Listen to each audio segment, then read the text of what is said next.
10, 9, 8, 7, 6, 5, 4, 3, 2, 1. Vous écoutez Taxi FM, musique, sport, information. Toutes vos passions sont forcément sur Taxi FM. Retrouvez tous les jours Eric Guetto aux commandes du meilleur taxi du matin. Taxi Media Show, c'est votre rendez-vous d'actualité matinale tous les jours de lundi à vendredi de 7h à 8h.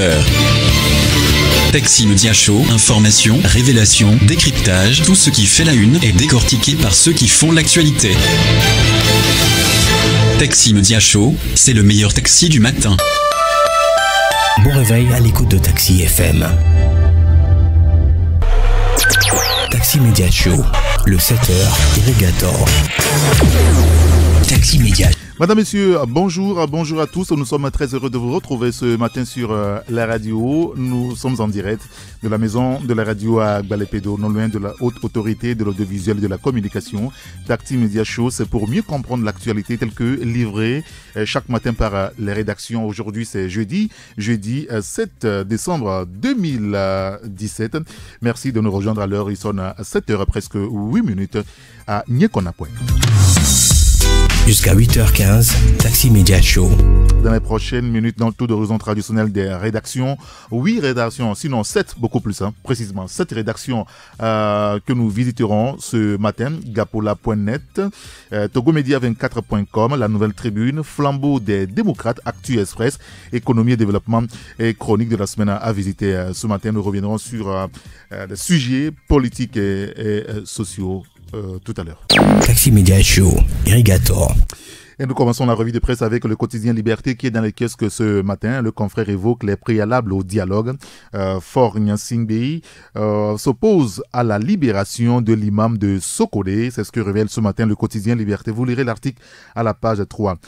Détention de 3 membres de Noubouéké. Le mouvement, étonné par les accusations, invite les juges vertueux à dire le droit. Un aperçu des actions citoyennes menées par l'association. Le confrère revient précisément sur le sujet. Audit du ministère des Infrastructures et des Transports, appel d'offres restreint et en entente directe. Les modes opératoires de la PRMP Nissao Nyonfam, plus de 95 milliards de marchés passés par abus, note l'autorité. Vous lirez l'article dans le journal Liberté ce matin. Quête de solutions à la crise, des bonnes questions à poser. Que vaut la parole donnée de Faure Gnassingbé? C'est l'interrogation du confrère Liberté ce matin. L'alternance au pouvoir était prévue par l'accord RPT-UFC, s'exclame le journal. Vous lirez l'article à la page 3 et puis cette alerte du ministère de la Santé sur certains produits laitiers consommés ou contaminés, des produits laitiers contaminés. On y reviendra tout à l'heure avec le journal La Nouvelle Tribune et Actu Express. D'ailleurs, le patron de l'hebdomadaire Actu Express est au téléphone avec nous, Isidore Akolor. Isidore, bonjour. Bonjour Eric, bonjour à tous les fidèles à bord du taxi ce matin. Alors, on reviendra tout à l'heure sur la question des produits laitiers contaminés, mais d'abord la politique et l'hypothétique dialogue inter-togolais, c'est ce que vous titrez. Le pouvoir traîne le pas pour rendre fort close les réformes du cadre électoral. Oui, il convient de sonner le tocsin à 8 mois des élections législatives qui sont à l'horizon. Vous n'êtes pas sans savoir qu'il y a un protocole additionnel de la CEDEAO qui interdit toute modification du cadre électoral à 6 mois des élections. Oui. Donc pour nous, le pouvoir manœuvre dur pour pouvoir arriver à mettre en conclusion les réformes ayant trait au cadre électoral.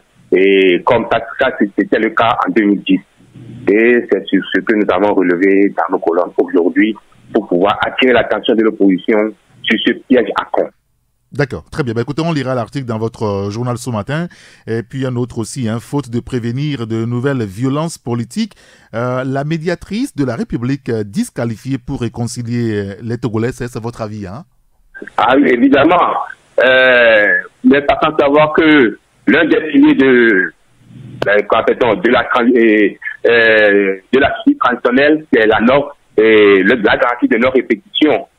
Mais il s'est fait que les troubles que nous connaissons aujourd'hui arrivent déjà des victimes, des mutilés, des morts. Et la médiatrice qui pisait la présidente du HCROUN n'a pas levé le petit doigt pour dénoncer ces cas de fait, des violences sur les manifestants, des arrestations abusives et autres.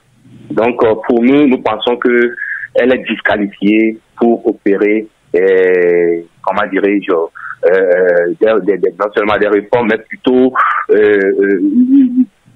un apaisement qui tend vers la réconciliation de tous les Togolais. Elle a un parti pris. Et c'est dans cet imbroglio qu'elle annonce le démarrage du programme de réparation reconnu par la CVJR. Donc nous pensons que elle est dans de mauvaises postures et elle ne pouvait pas permettre, comment dirais-je, la réconciliation de tous les Togolais. D'accord, très bien. Écoutez, on lira l'article dans votre journal et puis de la musique aussi, hein, vous en parlez. Je sais que vous êtes un mélomane. Johnny Hallyday a attiré sa révérence tout sur la rockstar Adekowe dans vos colonnes ce matin. Évidemment, c'est la rockstar et la nouvelle est tombée comme ça dans la nuit du mardi à mercredi et nous tenons à faire hommage à cette rockstar et qui est considérée comme l'icône de la musique française, mais qui s'est plutôt inspirée de la musique américaine, notamment Elvis Presley, qui, outre, ne faisait que plagier la musique des Noirs, en l'occurrence Chuck Berry, qui est un rocker inspiré de la musique américaine. Et même il a fait hommage, Johnny Hallyday a fait hommage à la musique noire, non seulement dans sa chanson Black is Black, Noir c'est Noir, et surtout dans la musique que j'aime où il disait que la musique qu'il aime vient de l'art et c'est les Noirs qui lui ont donné la main. C'est comme ça que dans sa chanson, la toute première, ou dirais-je, l'une des rares compositions que Johnny Hallyday a pu faire, a fait hommage à la musique noire. C'est pour ça que nous sommes revenus sur sa chanson et sa carrière, non seulement sa carrière, mais aussi sa biographie, sa discographie, tout sur la rockstar. Oui, vous aimez la musique, je ne me suis pas trompé. Je rappelle au passage que vous êtes un grand DJ Easy. Alors, juste à cette alerte, Isidore, des produits laitiers impropres à la consommation qui inondent le marché togolais. Pour attirer l'attention des consommateurs sur ce produit qui inonde actuellement le marché togolais, c'est des laits destinés aux bébés et la nouvelle est tombée hier dans nos rédactions quand nous étions sous presse et c'est une note venant directement du ministère de la Santé publique et auquel nous avons fait allusion pour attirer l'attention des mamans sur les produits frelatés, les produits où on dit au début il dit toutes ces choses-là à vil prix, il faut faire très attention. Les noms se trouvent dans le journal et tout le monde peut se référer à ça pour éviter ces genres de produits qui vont tuer les bébés de 2 ans. D'accord, très bien. Écoutez, on lira tous ces sujets dans votre journal Actu Express dans les kiosques ce matin. Merci beaucoup Isidore Akolor. Je vous en prie et bonne édition. Allez, bonne journée à vous. Bonne journée. 93.1 Taxi FM. Il y a le quotidien Forum de la semaine qui est aussi dans les kiosques ce matin. Le confrère revient sur le récent voyage des leaders de l'opposition à Paris. Lomé au sommet de l'opposition togolaise, des porte-paroles et non des leaders. Conclut le confrère Forum de la semaine ce matin. L'article c'est à lire à la page 3. Communication, Pékin finance la construction d'un auditorium pour la TVT et Radio Lomé. Vous aurez plus de détails dans le journal de Dimas Ndiku Dikodo. Échéance électorale à venir, la CENI et la HAC engagées pour des élections apaisées et crédibles au Togo. Les détails sont à lire dans le journal. Et puis H-Crune avec la mise en œuvre du programme de réparation. Isidora Akolor en parlait tout à l'heure. La phase proprement dite des indemnisations démarre le 12 décembre prochain. Les détails sont à lire dans le quotidien Liberté. Il y a aussi le journal Ouara les vainqueurs qui est dans les kiosques. Ouara les vainqueurs qui évoque donc la rénovation des filières de formation de l'enseignement technique. Le président Faure Gnassingbé 100 ans pose la première pierre d'un institut dédié à l'aquaculture. Les détails sont à lire dans le journal. La Bina, aussi sous le feu de projecteurs depuis quelques jours maintenant, fête traditionnelle Sinkaring, le festival de griot pour rehausser l'éclat de l'événement. Vous lirez l'article dans le journal. Un autre suivi également sur la 14e foire internationale de Lomé, un bilan à mi-parcours largement positif, écrit le confrère. Le groupe de Go Télécom plus proche de ses clients et partenaires. La mise en œuvre du programme de réparation, le H-Crune démarre la première étape des indemnisations le 12 décembre. Et puis, compte Cannes Gabon 2017, comme promis par Michel, c'est-à-dire sur nos antennes l'autre fois, il est revenu sur le sujet. Où sont passés les 600 millions du contribuable togolais? L'interrogation a découvert dans le journal Ouara les vainqueurs. Et au téléphone, on me signale, c'est Thierry à Fanoukoué, l'administrateur principal du site gapola.net. Thierry, bonjour. Bonjour Eric, bonjour à tous ceux qui sont à bord du taxi ce matin. Merci de nous avoir rejoints Thierry. Entre-temps, on évoquait le congrès du parti politique UNIR. La dernière fois, c'est les femmes qui étaient à Palimé. Cette fois, les jeunes seront à Dapawan. Et Noël Depokun est pressenti pour prendre la tête de la jeunesse du parti. Oui, c'est l'information que nous avons au niveau de Gapola.net. MJU, comme vous venez de le dire, c'est le mouvement des jeunes unis. Comme on le voit après son congrès, son tout premier congrès statutaire tenu à Tévier il y a quelques jours, et la semaine dernière, donc plus précisément le week-end dernier, à Palimé, le parti présidentiel a mis en place le mouvement des femmes unir. Et cette fois-ci, rendez-vous est pris donc pour Dapawan pour créer le mouvement des jeunes unir. Alors, Eric, jusqu'ici, président de l'association Nouvelle Jeunesse pour le soutien au président Faure, NJSOPF, ce jeune premier militant de premières heures du parti de la majorité présidentielle Union pour la République Unie va se voir cette fois-ci donc être récompensé.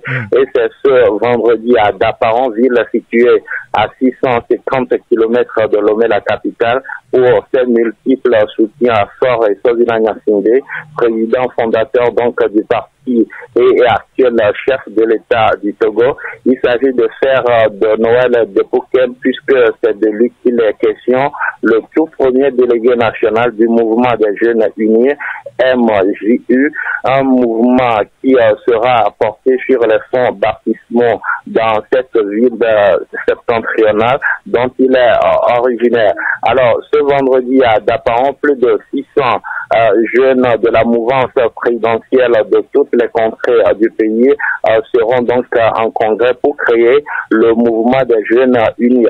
Alors, placé sous donc le thème Jeunes unis, mobilisés et engagés pour un développement durable, ce congrès vise à structurer et outiller la jeunesse du parti afin d'occuper le terrain pour d'éventuelles victoires de l'UNIR au cours des futures élections dans le pays.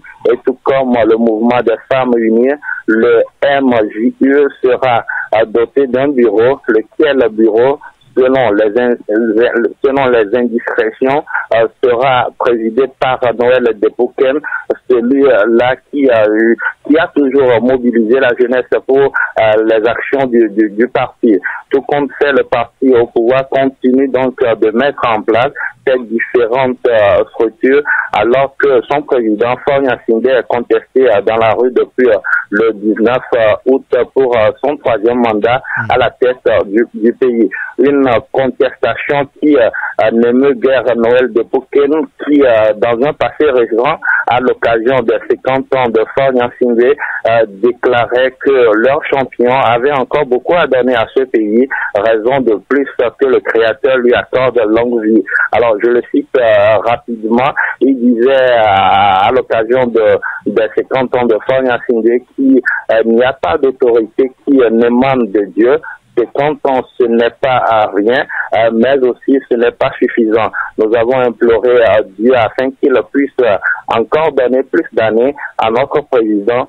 Pourquoi pas 50 nouvelles années? Nous avons demandé au Seigneur de lui donner la vie, la force et également de la sagesse afin qu'il puisse continuer ce qu'il ne cesse de faire pour notre pays. Mais comme je le disais tantôt, depuis le 19 août, beaucoup de Togolais ne partagent pas forcément cet avis de Noël Depouken. Bien sûr, et on lira les détails sur votre site gapola.net ce matin. Le Ashkun qui démarre, on le disait, la phase des indemnisations à partir du 12 décembre dernier. L'information est à découvrir aussi sur votre site. Oui, on dira finalement enfin en conférence de presse ce mercredi à Lomé, le Haut Commissariat à la réconciliation et au renforcement de l'unité nationale, Ashkron, a annoncé devant un parterre de journalistes des médias nationaux et internationaux le début dans 5 jours maintenant de la phase d'indemnisation des victimes des violences socio-politiques entre 1958 et 2005. Alors, ce début de ce programme de réparation va toucher au total 137 victimes. Et hier donc, Awanana Daboya, la présidente du Ashkron, indiquait que cette première étape est consacrée aux victimes vulnérables. Elles sont au nombre de 137 réparties sur toute l'étendue du territoire. Ce sont les victimes, ces victimes donc portent encore des séquelles physiques ou psychologiques graves et nécessitent donc des soins. Alors Eric, pour l'opérationnalisation de cette phase-là, des dispositions sont prises avec le Ashkron en complicité donc avec les autorités administratives, traditionnelles, religieuses et locales en vue du convoiement de toutes ces victimes, les 137 pour être plus précis, à Lomé donc pour leur prise en charge psychomédicale ainsi que leur indemnisation. Et concernant la phase psychomédicale, il faut dire que c'est l'ONG M-Afrique qui a été retenu pour accompagner le Ashkron dans cette tâche délicate. Et il faut le rappeler que cette phase du processus de réconciliation est l'une des recommandations de la Commission Vérité, Justice et Réconciliation présidée à l'époque par Monseigneur Bariga. Bien sûr.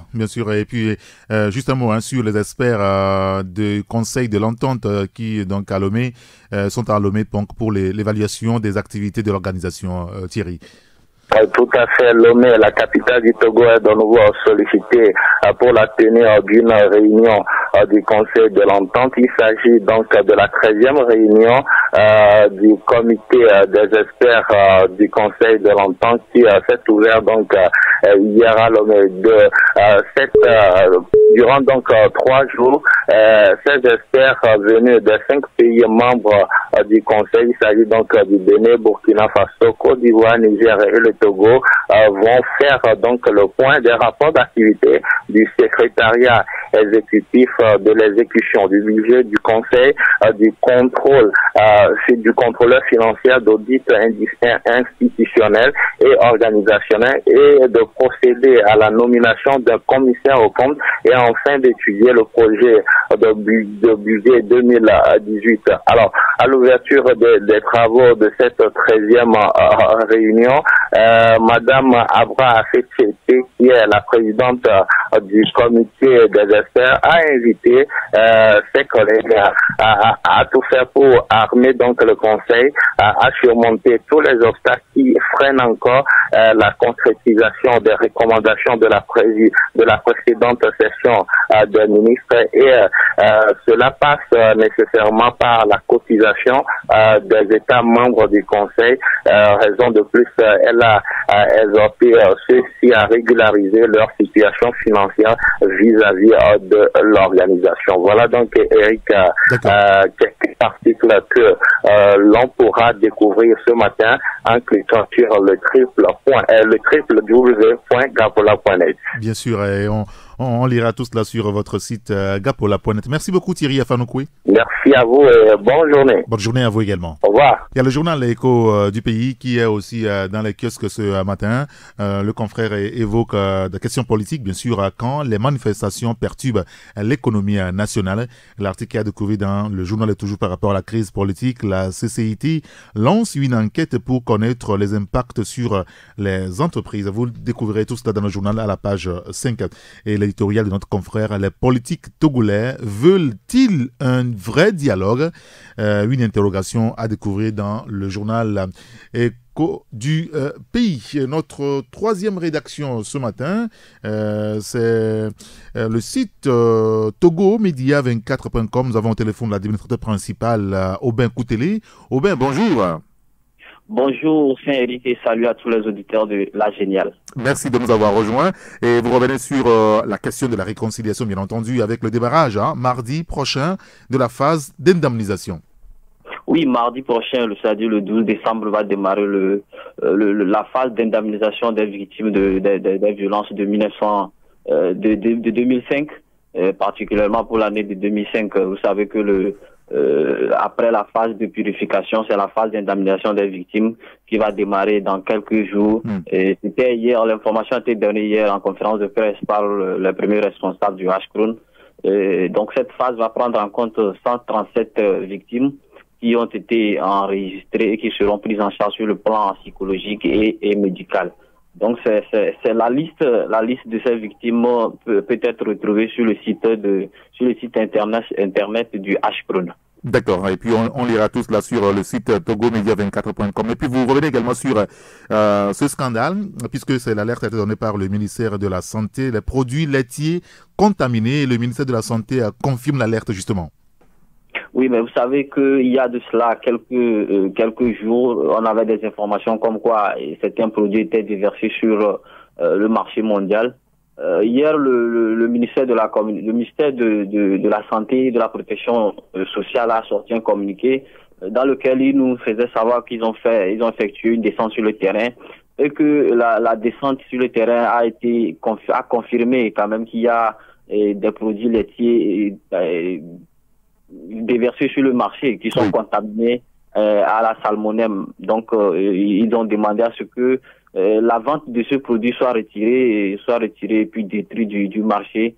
Je pense que c'est une information à partager avec beaucoup de personnes parce que ça prend en compte la population entière et surtout les enfants de première et de deuxième âge. Il y a 3 produits qui ont été incriminés dans ce communiqué du ministère de la Santé. Donc nous pensons qu'il est important pour que tout le monde soit au courant de cette information, car c'est une question de santé publique. Oui, bien sûr. On lira tout ça sur togomedia24.com. Merci beaucoup Aubin Koutélé. Merci Eric, merci pour tout ce que vous faites pour les auditeurs. Merci et bonne journée. Bonne journée à vous également. On va enchaîner en même temps avec la rédaction de la Nouvelle Tribune, puisque Elom Atisogbe est déjà au téléphone avec nous. Elom, bonjour. Bonjour Eric et bonjour à tous les passagers du plus beau taxi du matin. Et l'alerte, vous aussi, vous revenez là-dessus, des produits laitiers contaminés sur le marché togolais. Oui, effectivement, l'alerte qui met à toute la population togolaise en émoi depuis hier, suite à la publication du communiqué officiel du ministre de la Santé et de la Protection sociale, un communiqué qui signale l'existence sur le marché togolais de produits laitiers pour enfants de premier et de deuxième âge plutôt, Eric. Vous prenez par exemple le lait Pico de 350 grammes, également le lait Miloumel de 900 grammes. Et ces produits laitiers destinés aux enfants et très consommés, et un produit de grande consommation donc qui sont contaminés à la salmonelle. C'est ce que précise le communiqué du ministère de la Santé et de la Protection sociale. Et donc des investigations ont été menées à ce niveau pour pouvoir circonscrire ces produits laitiers sur le marché. Et le ministre de la Santé et de la Protection sociale demande à tous les propriétaires de pharmacies et à tous les propriétaires de supermarchés de pouvoir retirer sur le marché ces produits laitiers, et demande également aux consommateurs togolais qui ont déjà acheté des produits laitiers, Milumel et Pico, de bien vouloir les détruire parce que le risque de contagion à la salmonelle y est élevé. Et donc, ça rappelle beaucoup d'autres scandales également sur le marché togolais et sur le marché béninois aussi, où depuis quelques mois, les produits importés d'Europe subissent ce qu'on appelle une contagion à la salmonelle.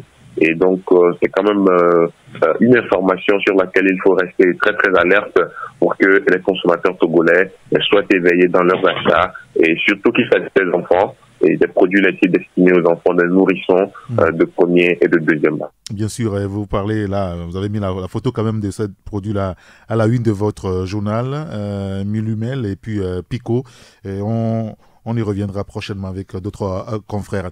Et vous évoquez également les récents comptes de la CAN Gabon 2017 et la haute autorité de prévention des crimes financiers assimilés qui est muette sur le sujet, vous le relevez?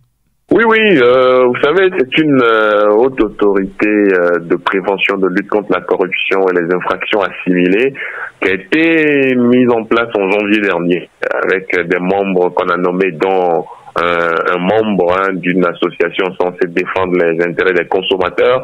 Et curieusement, depuis quelques mois, on révèle des scandales, notamment la route Lomé-Vaughan en foin. Et maintenant, le rapport de la CAN 2017 où 600 millions de francs CFA restent à justifier. On se retrouve devant une commission ou une haute autorité de lutte contre la corruption qui est muette et qui ne dit absolument rien sur ces genres de sujets.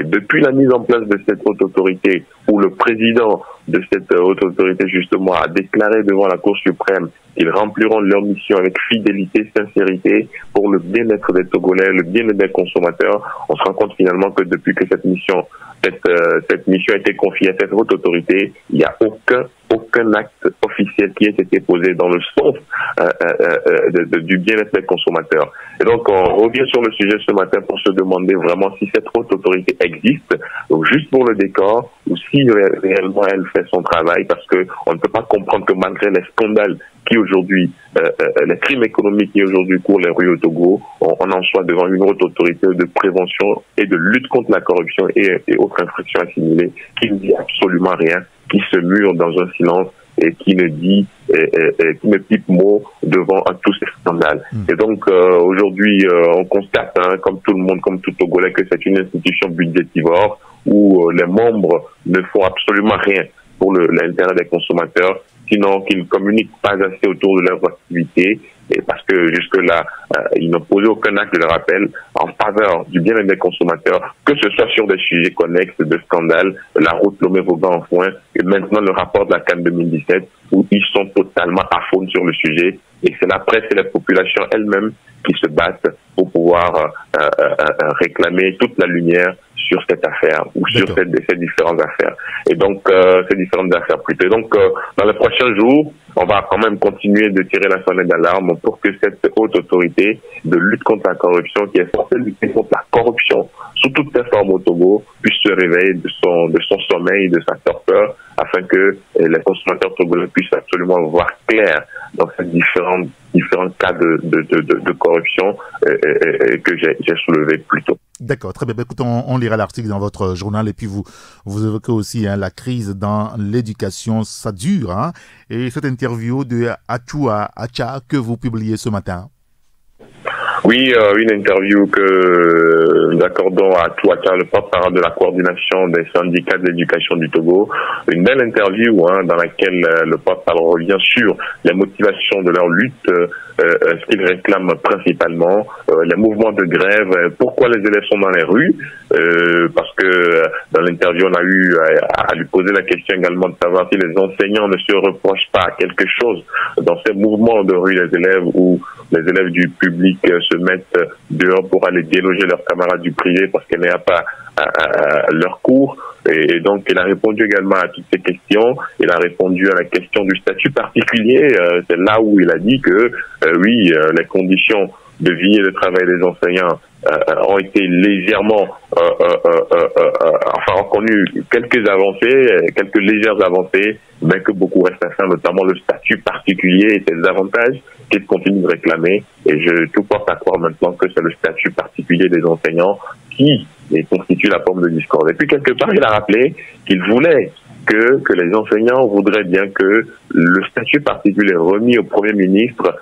Vous savez que récemment, avant la rentrée, on a remis un projet de statut particulier au Premier ministre et les enseignants voudraient plutôt que ce projet de statut particulier soit mis à la disposition des enseignants parce qu'ils ne connaissent pas le contenu, ce qui est surprenant. Et c'est là où c'est comme la surprise de cette interview. Ils n'ont pas le contenu de ce projet de statut particulier et qu'ils souhaiteraient que ce projet de statut particulier soit mis à la disposition des enseignants afin de voir le contenu, l'évaluer, l'apprécier et pour faire un plaidoyer utile afin que les uns et les autres soient totalement satisfaits en ce qui concerne les conditions de vie et de travail des enseignants.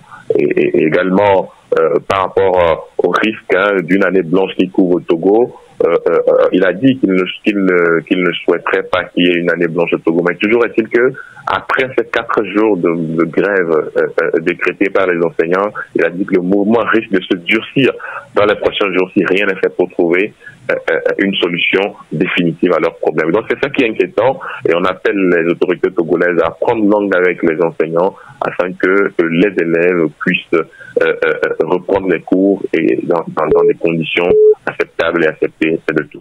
D'accord, très bien. Écoutez, on lira tous ces sujets dans votre journal La Nouvelle Tribune dans les kiosques ce matin. Merci beaucoup, Elom Atisogwe. Merci, Eric, et très bonne journée à vous et à tous les passagers du taxi. Allez, bonne journée à vous aussi. Merci.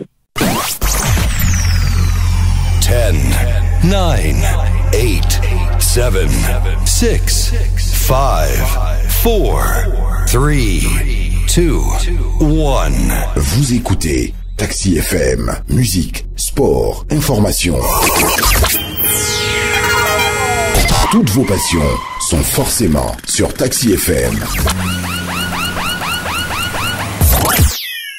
Il y a le journal La Lettre de la COSA qui est aussi dans les kiosques ce matin. Le confrère évoque le processus de réconciliation. La phase de l'indemnisation des victimes démarre le 12 décembre prochain. Vous lirez l'article dans le journal. Route Notchentou, l'entreprise Midnight Soon pour des ouvrages de qualité. Et puis Festival des griots à Pagouda, Kouroua de transmission des valeurs culturelles et identitaires des populations. Vous lirez l'article dans le journal. Un trou de plus de 600 millions de francs CFA dans les comptes de la CAN 2017, de la nécessité de dévoiler les auteurs de la magouille. C'est l'appel du confrère Lettre de la COSA. Ce matin, il y a aussi le journal Dunia Le Monde, crise socio-politique, économie en dégringolade, la peur du lendemain, à quand le dialogue? C'est l'interrogation du confrère, vous lirez l'article à la page 3. Malgré la sortie de Gilles-Christ Olympio, l'Union des forces de changement, l'UFC, n'entend pas dénoncer l'accord signé avec l'ex-RPT. Vous lirez l'article dans le journal. Et puis, processus de réparation. Le HCRUN lance la phase d'indemnisation des victimes à partir de ce mois. On parle de mardi prochain. Et puis, les fortes perturbations de l'année scolaire. Les enseignants maintiennent toujours la pression sur le gouvernement par 4 jours de grève. Le niveau des apprenants compromis, écrit le confrère Dunia Le Monde. Bon réveil à l'écoute de Taxi FM. Le nouveau contexte mondial de la mutation géostratégique et de révolution scientifique et technologique offre à l'Afrique l'opportunité de s'affirmer pleinement dans le nouvel ordre économique mondial. Émergence, tous les vendredis entre 15h et 16h, dans une action inspirée pour la réflexion et une réflexion qui suscite l'action. Flamme Sassi et ses invités traitent des questions africaines. Émergence, réenchanter idéologiquement l'Afrique. Émergence, tous les vendredis de 15h à 16h avec Flamme Sassi. F comme femme. Parents, c'est pas seulement donner des enfants, c'est faire de cet enfant-là quelqu'un. Salut, c'est Amela Signon. Je vous invite dans le monde des femmes sur Taxi FM. Culture, entrepreneuriat, art gastronomique, politique, droits des femmes, santé et plus encore. Absolument. F comme femme donne la parole aux femmes sur la géniale tous les jeudis de 15h à 16h et les samedis à partir de 8h. Moi, j'aimerais savoir ce qui s'est passé vraiment. Entendre F dire comment Adam a mangé la pomme et qui c'est qui a décidé de faire tout ce bordel. F comme femme, les femmes s'expriment sur Taxi FM. Avec Irrigator, ici c'est différent. Taxi Media Show est une émission d'information dans laquelle interviennent en direct les acteurs qui font l'actualité. Média. Il y a le journal Vision d'Afrique qui est aussi dans les kiosques ce matin. Le confrère évoque le trouble socio-politique et les dialogues éminents au Togo quand l'approche vigilante et précautionneuse de la France remet les pendules à l'heure. Vous lirez l'article dans le journal pour de meilleures compréhensions. Réorganisation des ailes marchands du parti Unir, le mouvement des femmes Unir pour une plénitude d'engagement. Qui est Raymond Kayi-Lawson, présidente du FU. Vous lirez l'article dans le journal La Vision d'Afrique pour les détails. Et puis, mise en œuvre du programme de réparation, la prise en charge médico-sociologique démarre le 12 décembre prochain. L'article a découvert dans le journal La Vision d'Afrique. Il y a aussi le journal Le Correcteur qui est dans les kiosques. Insouciance et boulimie du pouvoir. Le plan secret du Grand Chelem. Grand Chelem, hein, voilà. Le Grand Chelem de Fort Nyasingbe à travers le pays. Une visite à Koumassi pour torpiller le dialogue. C'est une interrogation du confrère. Vous lirez l'article à la page 3. Crise politique au Togo. La coalition dénonce l'apartheid du régime et annonce de nouvelles mobilisations. L'article est découvert dans le journal. Puis la méchanceté politique au Togo. C'est ce qu'écrit le confrère, le correcteur ce matin. Même autour d'une dépouille, on divague. Alors, pour couvrir l'injustice, le prophète Maranatha Machia et son épouse, condamnés à 4 ans de prison, dont 7 mois par sursis, bientôt libérés. Vous lirez l'article dans le journal. Le correcteur me signale que nous avons maintenant au téléphone le patron de l'hebdomadaire chronique de la semaine, Dominique Aliziou. Dominique, bonjour. Bonjour Eric, comment vont tes passagers ce matin? Vous les voyez, ils sont dans le taxi, vous y êtes aussi. Ça se passe bien? Ah ouais, je vois. D'accord. Mais depuis les marches là, mais tu n'as plus vraiment de la clientèle, hein, comme tous les taxis, tu te plains. Alors Dominique, on va aller à l'essentiel. Hein. Ce matin, vous évoquez le cas de Francis Pedro à Mouzoun et de Jean-Pierre Fabre qui, selon vous, sont pris en flagrant délit de mensonge. Hein. Les manifestants n'ont pas été bastonnés par les militaires au niveau du bar 3K. Non, c'est vraiment illustrant que la politique aussi peut consister à mentir les yeux ouverts.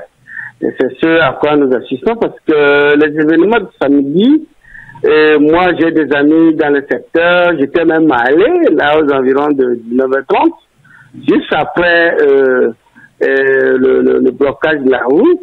Mais en fait, le blocage, ce n'était pas un blocage en tant que tel, c'était pour en tout temps permettre aux manifestants et à tous les usagers qui venaient de la ville de passer par le boulevard de la Cara. Alors, vous êtes sans savoir que vous et moi qui avions un petit véhicule, il arrive que dans au cours de notre circulation, qu'on soit orienté pour tel ou tel blocage. Donc, voilà ce qui s'est passé le jour-là. Mais le plus curieux, c'est les gendarmes ou bien les forces de sécurité qui étaient là, qui ont bloqué la route et qui orientaient les manifestants et tout usager qui venaient de la ville. Donc tout se passait très bien.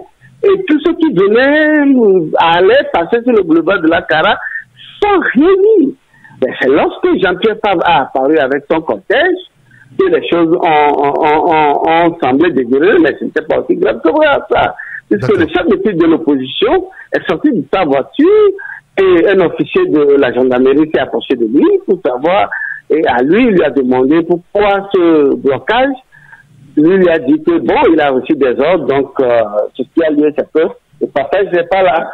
Et comme lui, le chef de file de l'opposition, il a la possibilité, il peut l'autoriser à passer par rapport à son statut. Bon, quelles étaient les discussions? Et Jean-Pierre Fabre a respecté, a dit non, lui ne peut pas passer dès lors que les autres sont bloqués. Bon, ils étaient là à discuter, échanger lorsque les deux groupes venant de la ville ont créé un embouteillage monstre et donc l'officier de la gendarmerie a donné l'ordre à tout le monde de quitter les lieux, sinon ça va baver. Et ils ont juste tiré des gaz lacrymogènes pour disperser les gens. Donc, les militaires qui étaient non loin de là sont toujours permanemment là-bas. Ce matin, même si vous passez par là, vous allez voir les dérivés là-bas. Ils sont là pour la garde présidentielle. Ils ne sont pas là pour régler ou pour réguler les manifestants. Donc, mais chaque fois qu'il y a manifestation, il y a toujours un détachement des anti-émeutes ou des forces de sécurité qu'on déploie à ce niveau. Mais c'est que la dernière fois, ils ont reçu l'ordre de dérouter les manifestants qui doivent passer sur le boulevard de la Caraïbe et aller passer à Tikoumé et rentrer chez eux. Donc, tel ne doit pas être un scandale. Maintenant, en quoi le chef de l'opposition, Jean-Pierre Fabre et un certain Pedro Amozou peuvent mentir? Pedro même est allé dire qu'on l'a violenté, alors que c'était devant tout le monde. Les gens du quartier étaient sortis, ils ont assisté en direct tout ce qui se passait, mais tous étaient étonnés quand ils ont écouté RFI. Tout comment les politiciens peuvent nous mentir jusqu'à ce point? Donc, c'est dire que c'était vraiment scandaleux. D'accord. Et de vouloir faire quoi? Que au Togo, les militaires sont partout, ils tapent tout le monde, ils tuent tout le monde, alors qu'ils n'en est rien du tout. C'est à cela que j'apprécie Mme Adjamagou Johnson, qui a eu à relater les faits. Mais elle a bien dit, c'est les forces de sécurité qui ont bloqué le passage d'Atikoubé. Et ça, c'était vrai. Donc, vous savez, donc, pour permettre donc au monde entier et à la diaspora, imaginez que Togo, il y a les bérets verts partout, les bérets rouges qui frappent. Oh, il n'en a rien du tout. Voilà l'image que Pedro et Francis ont voulu donner donc aux événements de samedi. Et c'est vraiment lamentable parce que beaucoup ont cru à ça. Ah, il n'en a rien. Et dans l'article, nous avons même mentionné ce véhicule qui a transporté, ce camion qui a transporté des militaires du TMP et qui a fait un virage hasardeux et dangereux et qui s'est renversé. Mais vous savez que d'autres ont insinué qu'il y avait des militaires là-bas.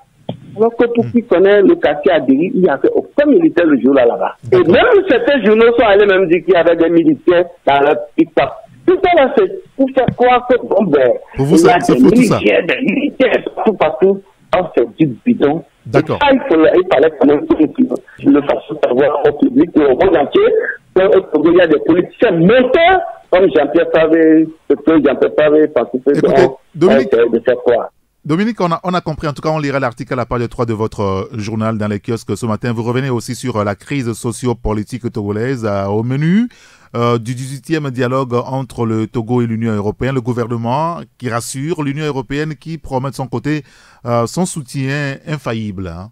Évidemment, le gouvernement a rencontré la délégation des ambassadeurs de l'Union européenne pour échanger sur la crise politique au Togo.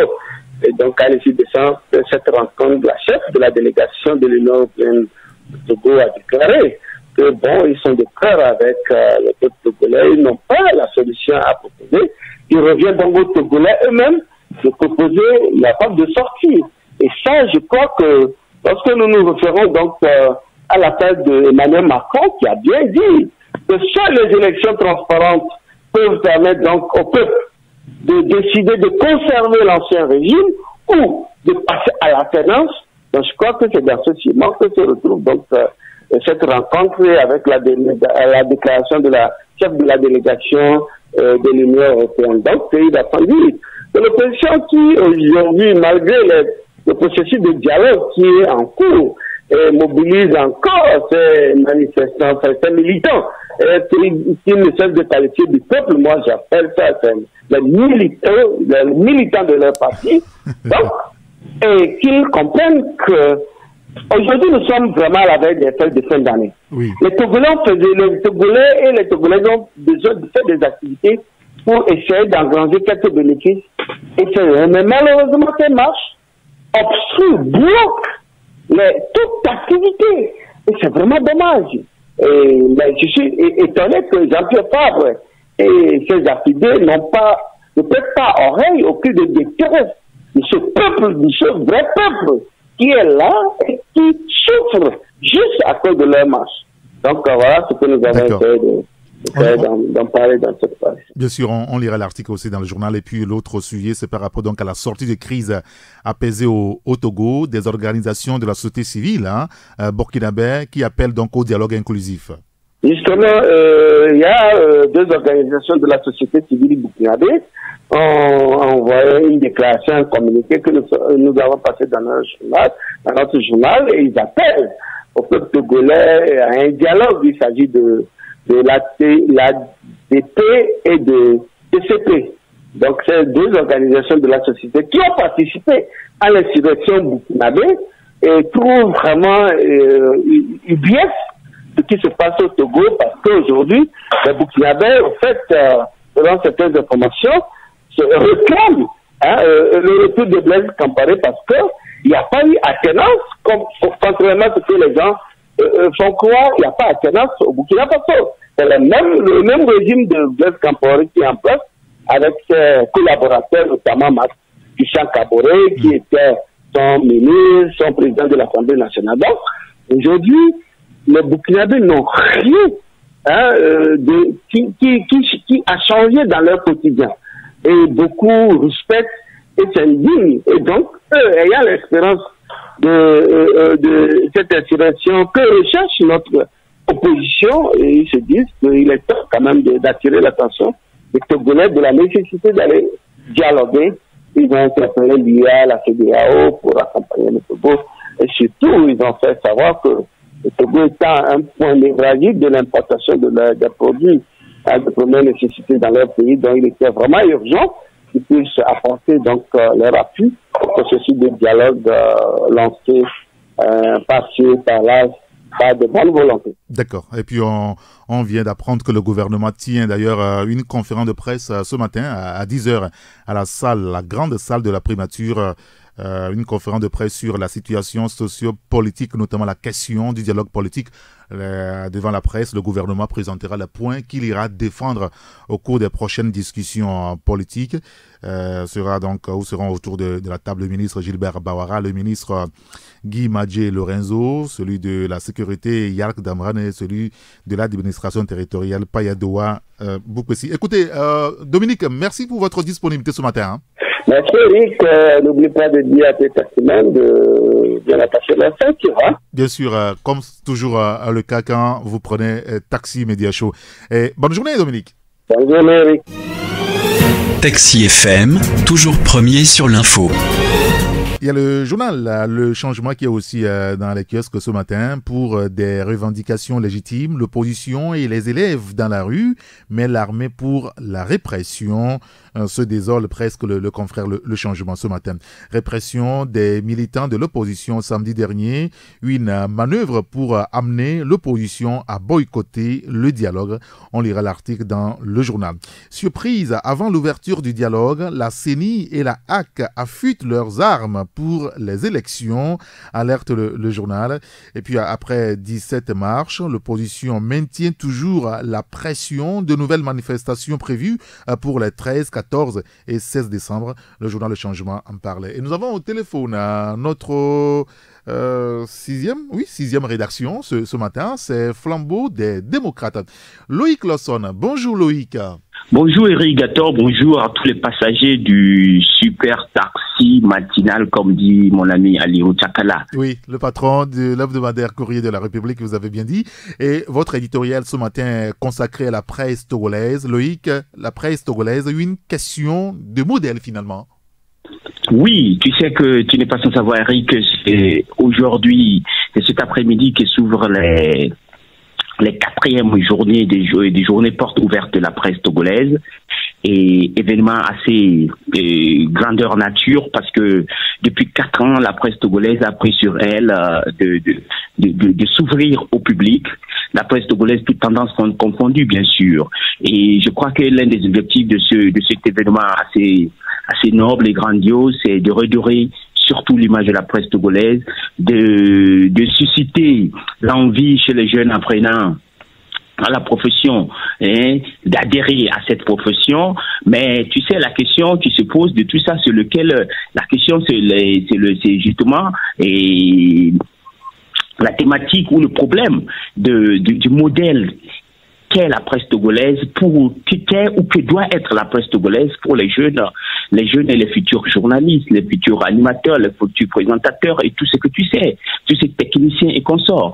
Et ici, nous reposons le problème d'abord de la qualité de la presse dans la forme comme dans le fond, mais surtout de la qualité, de la crédibilité morale de ceux qui l'animent, Irrigator. Parce qu'aujourd'hui, on a deux types de journalistes ou bien de professionnels des médias.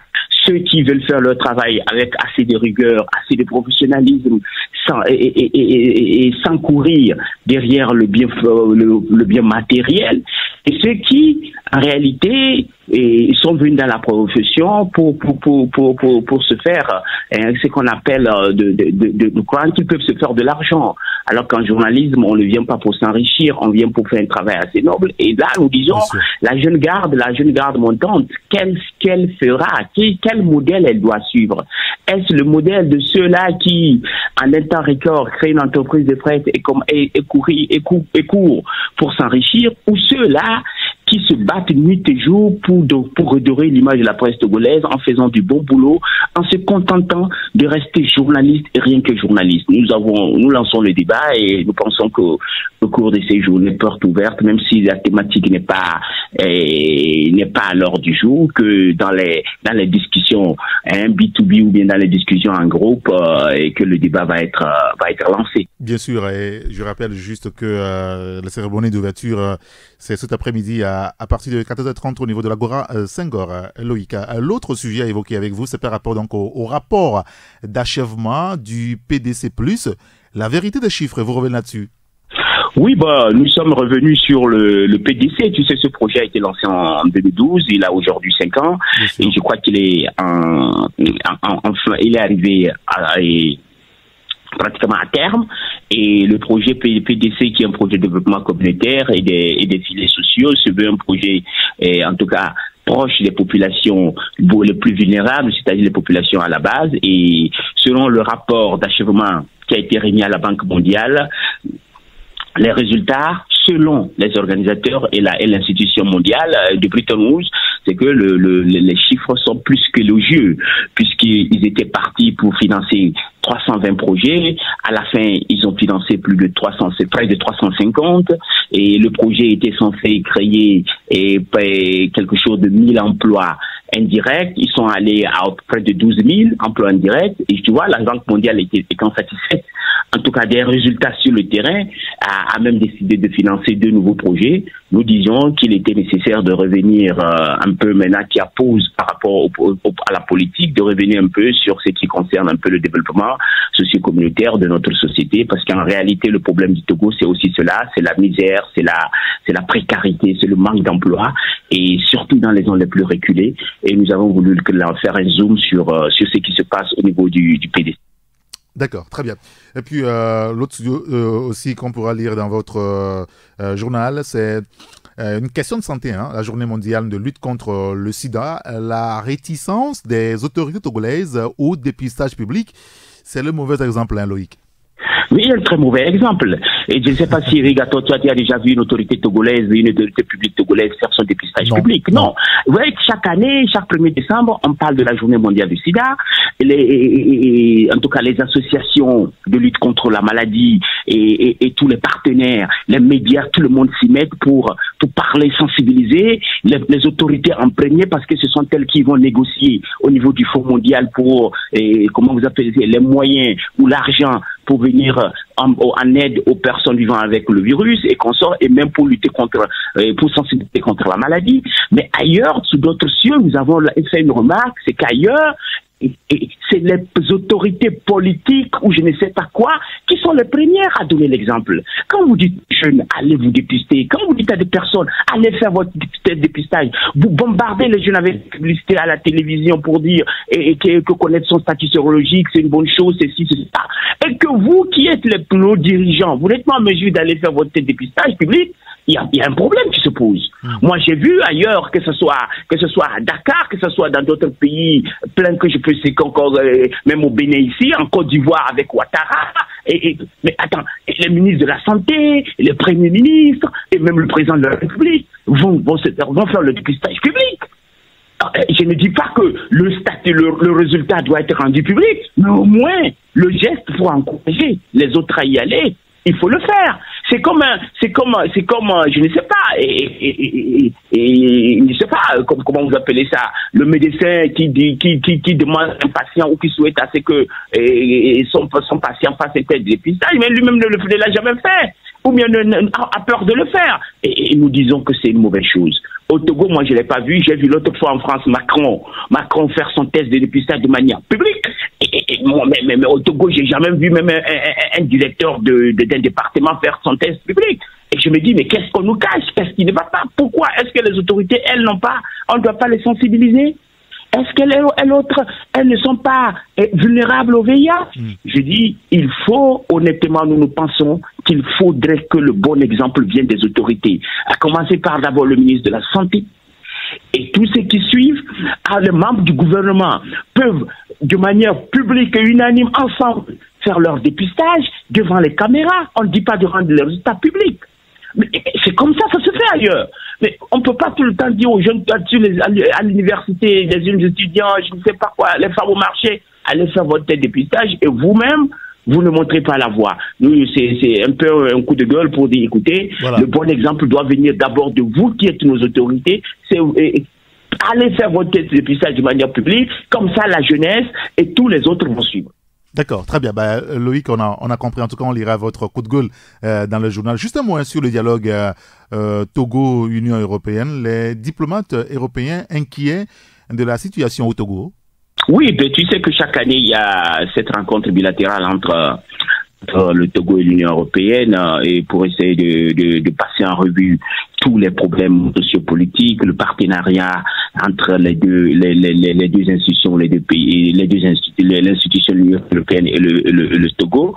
Et je crois que cette année encore, il y a eu cette rencontre et beaucoup de sujets ont été touchés et l'Union européenne a été satisfaite de beaucoup de choses par rapport à sa contribution pour le développement du Togo. Mais néanmoins, nous, l'aspect qui nous intéresse, c'est ce côté politique où vraiment l'Union européenne se dit très inquiète par la crise et demande à ce que très vite les acteurs puissent aller à un dialogue. Elle est prête à apporter sa contribution pour que le dialogue réussisse parce que tout le monde voit que nous sommes le pays en train de chavirer. Si on ne fait pas attention, on risque de toucher le fond et l'irréparable risque d'arriver. Et je crois que les dirigeants, les responsables qui représentent l'Union européenne au Togo ont eu le courage de dire à nos autorités que ça ne va pas, la crise elle est inquiétante et qu'il faut plutôt par l'école pour régler le problème qui a causé la crise. D'accord, très bien. On lira tout ce sujet dans le journal Flambeau des démocrates dans les kiosques ce matin. Merci beaucoup Loïc Lawson. Merci à toi Eric, à toi et merci aussi aux auditeurs de la 93.1. Allez. À demain aussi. Bien sûr, à demain à 11h pour la grande messe de vendredi. Bonne journée. Bonne journée, mon frère Eric. 93.1 Taxi FM. L'autre rédaction qui est déjà au téléphone, puisqu'on a beaucoup de temps, on va aller très rapidement, c'est Économie et Développement avec Joseph Gada. Joseph, bonjour. Bonjour Eric, bonjour également fidèles auditeurs et auditeurs TFM. Merci de nous avoir rejoints. Vous évoquez la question de développement avec une interrogation à la une de votre journal. Qui pourra arrêter Faure Gnassingbé dans sa course au service du social? C'est la question que nous sommes posés à la rédaction. Depuis que nous constatons les sorties du Faure Gnassingbé depuis le mois d'octobre, vous voyez que Faure Gnassingbé est pratiquement chaque semaine pour être en contact avec sa population, échanger avec sa population et surtout voir de plus près ce qui se fait sur le terrain en réalité. Alors nous sommes vraiment préoccupés parce que depuis 2005 qu'il a accédé au pouvoir, c'est la première fois que nous le voyons faire cette sortie répétitive, ce qui nous fait poser 1000 questions. Mais bon, est-ce qu'aujourd'hui, faut-il dire que Faure Gnassingbé en contact avec sa population commence déjà à découvrir les vraies réalités de la pauvreté du Togolais?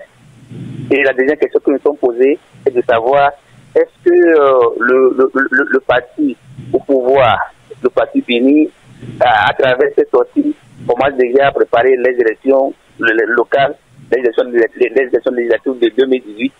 Alors voilà plein de questions qui nous sautent quand même.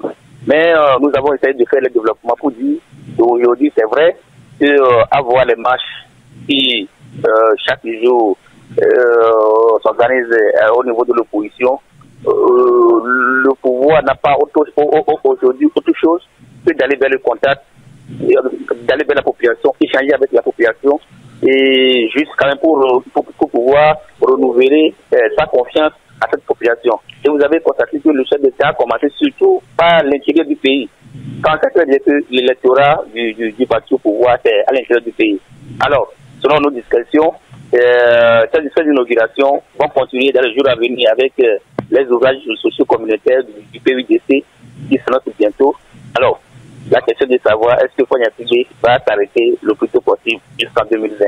Bon. Alors nous demandons tout simplement aux lecteurs de se profiler de ce journal et de voir les développements que nous avons eu à faire. Bien sûr. Bien sûr, le numéro 83 de Économie et Développement dans les kiosques ce matin. On lira l'article à la page 2. Vous avez également évoqué la question de la bonne gouvernance ce matin. On ne va pas la commenter. La conférence économique africaine exhorte les pays africains à en faire une priorité. Merci beaucoup, Joseph Gada. Merci beaucoup, Eric, et bonne journée. Bonne journée à vous aussi. Taxi FM. Le monde en une radio. La dernière rédaction ce matin avec nous, c'est le bimensuel La Symphonie qui est dans le kiosque ce matin avec Yves Gallet au téléphone. Yves, bonjour. Bonjour, Eric. Merci de nous avoir rejoints, Yves. Et puis ce matin, vous revenez sur l'audit de la CAN Gabon 2017. Un rapport flou et tendancieux de Nathalie Bito pour accuser la Fédération togolaise de football. C'est votre conclusion? Oui, Eric. Nous avons titré un rapport flou et tendancieux de Nathalie Bito pour accuser la FTF. Et depuis la publication du rapport Bito, on entend presque un son de cloche. Et 600 millions miraculeusement disparus. Et c'est la FTF qui est responsable. C'est tout ce que l'opinion a pu retenir du rapport d'audit de la CAN 2017. Le rapport Bito avait de quoi justifier un travail professionnel, mais derrière ce professionnalisme, nous disons qu'il se cache une orientation tendancieuse de l'audit et soutenue par la volonté de présenter une partie, la FTF, comme celle à qui reviennent toutes les insuffisances constatées. Ce qui est loin d'être vrai. Hein. Et d'entrée, disons que les 600 millions en question ne constituent pas un détournement, mais représentent des factures non validées par l'auditeur. Ce qui signifie que les dépenses ont été effectivement faites, mais pour une raison ou une autre, l'auditeur rejette ces factures. Il faut dire que cet auditeur, c'est le cabinet IIC de Madame Bito. Et ce cabinet a montré assez d'empressement dans le rejet des factures, près de 75% des factures invalidées. Nous avons démontré point par point dans cet article la faiblesse de ce rapport et son caractère tendancieux. Madame Bito a entretenu un grand flou dans son travail et a fait montre de mauvaise foi dans l'utilisation objective et impartiale des informations recueillies au cours de l'audit. Sur certaines questions, la FTF a apporté, via des échanges épistolaires au cours de l'audit, des informations à l'auditeur.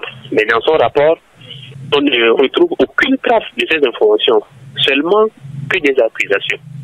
La FTF a préfinancé une partie des dépenses liées aux préparatifs de la CAN en accord avec le ministre des Sports à hauteur de 111 millions 39 651 francs. Cette somme jusqu'ici n'est pas remboursée par les finances. La FTF a par conséquent recommandé à l'auditeur via un courrier qu'à défaut d'un remboursement, que soit inscrite dans le rapport général cette somme comme étant la contribution de la FTF à l'organisation de cette CAN. Le rapport a fait fi de cette demande. Nous avons également essayé de glaner des informations justifiant les 600 millions qui font polémique. Par exemple, l'auditeur évalue à 311 millions les ristournes et remboursements des billets par la CAF pour la participation des éperviers à la CAN. Or, dans un courrier, la FTF a signifié à l'auditeur que la CAF n'a pas encore reversé cet argent. Mais l'auditeur a créé pour cette somme qui n'existe pas encore un trou dans son rapport sur le compte de la FTF. Or, ces ristournes sont prévues pour le développement du football. Et puis, un compte rendu est toujours fait à la CAF sur son utilisation. Nous avons aussi démontré que l'audit s'est abstenu d'évaluer les missions dévolues aux autres commissions ad hoc mises sur pied pour gérer la participation des éperviers à la CAN. Et la FTF, qui était la commission ad hoc d'organisation, a été dépourvue de toutes ses prérogatives, lesquelles le ministre qui mangeait le réseau des sports, en sa qualité de président de la commission ad hoc de supervision, s'est attribué. Et il s'est attribué également les prérogatives de la commission ad hoc de gestion. En clair, rappelons que le ministre était l'homme à tout faire au cours de cette CAN. Et au Gabon, il ordonnait et exécutait les dépenses, c'est lui qui négociait avec les prestataires, qui les payait. Mais le rapport était brouillé sur ces aspects. Le milliard attribué à la FTF a pourri son équipe non gérée, pas même un seul rond, pour prétendre détourner un centime. Nous proposons aussi dans cet article une contre-expertise pour confronter le rapport Bito. Il faut un rapport d'audit qui permette de situer clairement les responsabilités. Parce que les auteurs de toutes les fautes qui ont été commises dans la gestion des fonds de la CAN sont bien connus. Il faut un rapport qui aide à formuler des recommandations dignes de ce nom, pouvant servir dans l'avenir à sécuriser les fonds du contribuable togolais utilisés au profit de la sélection. Le rapport Bito n'a rien de tout ceci et n'est ni plus ni moins qu'un document taillé dans le roc de l'acharnement et du noircissement de la FTF. Le comité exécutif de la FTF, à notre avis, devrait tout simplement porter plainte contre le cabinet IIC pour diffamation et atteinte à l'honneur et à la réputation. Nous avons fait aussi quelques propositions pour éviter ce genre de problème à l'avenir. Et entre autres, il va falloir définir clairement les rôles de chaque acteur, fédération, ministère des sports et le ministère des Finances, dans l'exécution des crédits accordés par l'État à la FTF. Et puis les prérogatives du sélectionneur, il faut les définir. Il faudrait prendre aussi toutes les dispositions pour confier l'entièreté de la responsabilité de l'organisation et à la SPF pour la future participation du Togo aux phases finales de la CAN. Et en ce faisant, situer les responsabilités serait plus facile. Et pour terminer, nous reproduisons à l'intégralité pour nos lecteurs l'intervention du président de la FTF lors de la présentation du rapport d'audit de la CAN. D'accord, très bien. Écoutez, on lira tout cela dans le journal, à la page 3, c'est le journal La Symphonie. Et puis, ce congrès constitutif du mouvement des femmes unir, la forte détermination des femmes à booster le rayonnement du parti. Et puis, la jeunesse unir, on l'évoquait en début, qui, elle, sera en congrès ce vendredi à Dapaon. Oh oui, le Parti Union pour la République ne perd pas le temps pour s'écarter de l'essentiel. Les échéances électorales approchent à grands pas et le parti présidentiel sans bruit se donne les moyens pour la consolidation de son hégémonie sur l'échiquier politique togolais. Après le congrès du TIE, le travail de restructuration du parti continue avec la mise en place des organes porteurs de la dynamique du parti. Les femmes réunies dans le mouvement Unir viennent de prendre le flambeau des grands défis qui attendent le parti avec la tenue de leur congrès et à Palimé. Le congrès qui a mis sur pied un bureau de 11 membres conduit par l'Amazone Raymond Kayaton. Ces femmes unies sont plus que jamais mobilisées et déterminées à jouer leur partition pour booster le rayonnement du parti. Elles ont à l'occasion adressé une motion spéciale à Fornia Foumé, président fondateur du parti, où elles lui réaffirment leur ferme soutien pour tout son investissement pour la préservation de la paix, de la cohésion nationale et du développement du pays. Demain à Dapamon, les jeunes du parti seront en congrès. Comme on peut le constater, il a déjà pris la mesure des enjeux politiques imminents et se donne les moyens pour la consolidation de sa suprématie. D'accord.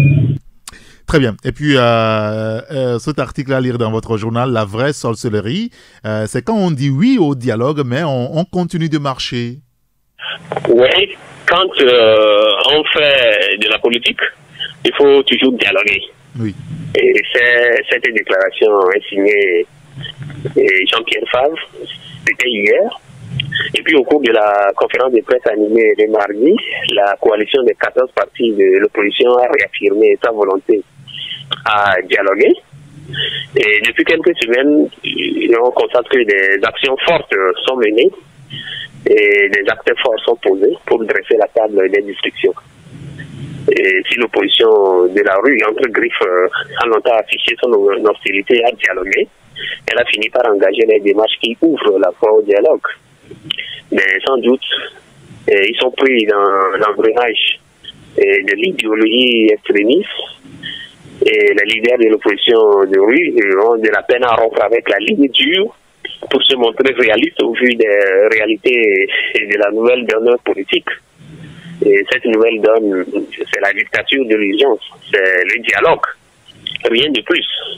Aujourd'hui, le dialogue, tous les Togolais l'appellent de leur vœu, parce que fatigués des marches qui paralysent les activités dans tous les secteurs et qui plombent l'économie nationale. Quelle que soit la tournure des événements, le dialogue s'impose aujourd'hui aux opposants. Autrement, on sait que Fornia Foumé sortirait encore de cette crise plus forte que jamais et son parti unir plus revigoré. Et de toute façon, le prix du boycott, l'opposition togolaise en a tellement payé qu'elle ne devrait plus logiquement se permettre une telle option dans ses choix et stratégies.